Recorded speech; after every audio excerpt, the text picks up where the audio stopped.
Hey everyone, welcome back. So in my last video, I shared a curious detail I stumbled upon while digging through old 9/11 footage, specifically around the Guy Rosbrook tape. In that clip, I pointed out how a WNBC news anchor, during the NIST investigation coverage, clearly stated that the Rosbrook tape was 28 minutes long, despite the publicly available version being only 25 minutes. That 3-minute discrepancy really stood out, and it led to a bunch of questions. Is there more to the tape? Was something trimmed out? Or was it just a simple reporting error? Well, since posting that video, we've actually had new developments that shed more light on the situation. Over on Reddit, in the sub r/all Superman official, a username EmployeeAdvance4326 replied to the original post by Truthdudee, the one that first questioned the runtime of the Rosbrook tape and kickstarted this whole rabbit hole. That post is actually what inspired me to start making these videos. Anyway, EmployeeAdvance4326 shared something pretty important. A screenshot from a post on the old Ogrish forums, dated September 24th, 2003. And if you know about Ogrish, you'll know it was one of the go-to-shock sites back in the early 2000s. It hosted an insane amount of 9/11 related footage, including some of the most graphic and unfiltered content that's since disappeared from the web. The post was written by a user named Gignal, and here's what it said. The couple was staying in the Millennium Hotel and was filming the North Tower when the second plane hit. Their video shows flying debris and body parts around them. Later, they were filming dozens of jumpers, including hitting the plaza. The video is 28 minutes long.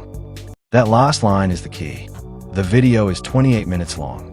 It's another independent confirmation, from 2003, no less, that the original Rosbrook footage may have been longer than what we've ever seen. But it doesn't end there.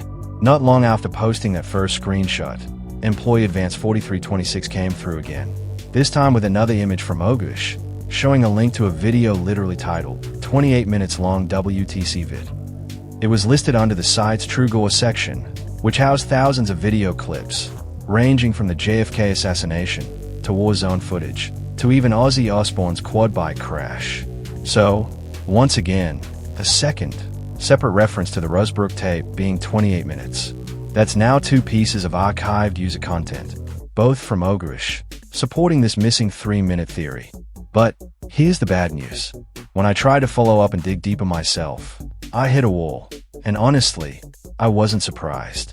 It turns out the domains WNBC.feedroom.com and feedroom.com are blacklisted from archive.org and other archival crawlers. I found a crawler blacklist file from the YASI grid crawler system. And guess what? It specifically lists domains like scrooge.wnbc.com, oscentral.feedroom.com, oscentral.foxnews.com as shuck sites. That means they were intentionally excluded from archiving, likely because they were considered too graphic or controversial. When you try to access these pages through Wayback Machine, it throws errors like, got an HTTP 302 response at crawl time. This page is unavailable for archiving. Basically, these sites were blocked from being preserved. And the same goes for ogrish.com. That entire site has been blacklisted and excluded from archive crawlers, which is why so much of that content is now gone for good. I did manage to get a very rough snapshot of what one of the video listing pages on Feedroom might have looked like. But honestly, that's about as far as I could get. So, while it's frustrating that we can't recover these links or videos directly, what we do have now is a pattern. A news anchor in a mainstream news segment stating 28 minutes. A 2003 post from Ogrish clearly saying 28 minutes. A second Ogrish video listing with 28 minutes long WTCVID in the title. And a growing understanding that archive suppression has likely erased a lot of this from public access. That's where things stand for now. Hopefully, more people come forward with backups, downloads, or screenshots that survived. It's possible someone out there still has a local copy of the original Rosbrook tape, or at least a longer cut than what's commonly available. So a huge thanks to Truthdudee, EmployeeAdvance4326, and everyone else helping surface this kind of info.